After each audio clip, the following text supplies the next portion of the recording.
কুরআন মধুর বাণী আমি যখনই শুনি আমার মন ভরে যায়। আসসালামু আলাইকুম সম্মানিত দর্শক, আজকে আমি দেখাবো 4-thread ওভারলক মেশিনে কিভাবে লুফার টাইমিং ছাড়া স্কিপ বন্ধ করা যায়। তো আমরা রানিং অবস্থায় এইসব সমস্যাগুলা গার্মেন্টসে ফেস করে থাকি। তো সম্মানিত দর্শক, সবার আগে আমার নতুন নতুন ভিডিওগুলো পাওয়ার জন্য আমার চ্যানেল যদি সাবস্ক্রাইব না করে থাকেন এখনই সাবস্ক্রাইব করে দিবেন এবং পাশে থাকা বেল আইকনটি বাজিয়ে দিবেন। আর ভিডিওটি ভালো লাগলে একটি লাইক দিবেন, কমেন্ট করবেন এবং শেয়ার করে দিবেন। তো এখন আমি আপনাদেরকে দেখাবো এই স্কিপটা কোন ধরনের হয়।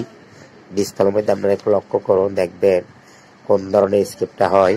এই ধরনের স্কিপ কিভাবে বন্ধ করবেন দেখেন। আমাদের যে ট্যাকআপ লিভার আছে, আমি যখন নিডল বার ডাউন করছি ট্যাকআপ লিভারটা অনেকটা নিচে নেমে আছে। তো যদি এরকম নিচে নেমে থাকে কখনো এই স্কিপটা বন্ধ হবে না, কেননা আমার পজিশন বরাবর ট্যাকআপ লিভারটা হতে হবে।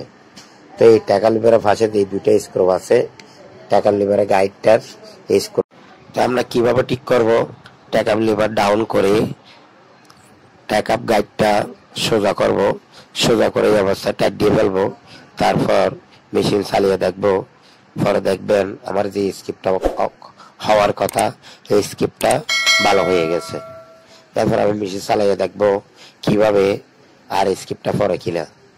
তো সম্মানিত দর্শক, এভাবে চাইলে আপনারাও এই স্কিপটা ঠিক করতে পারেন। তো দোয়া করবেন, এখন আর কোনো সমস্যা নাই, সুন্দরভাবে মেশিন চলতেছে, আর কোনো স্কিপ করতেছে না। তো আপনারা চাইলে এভাবে আমার ভিডিওগুলো দেখি সমস্যাগুলো সমাধান করতে পারেন। তো আজকের জন্য এখানে বিদায়।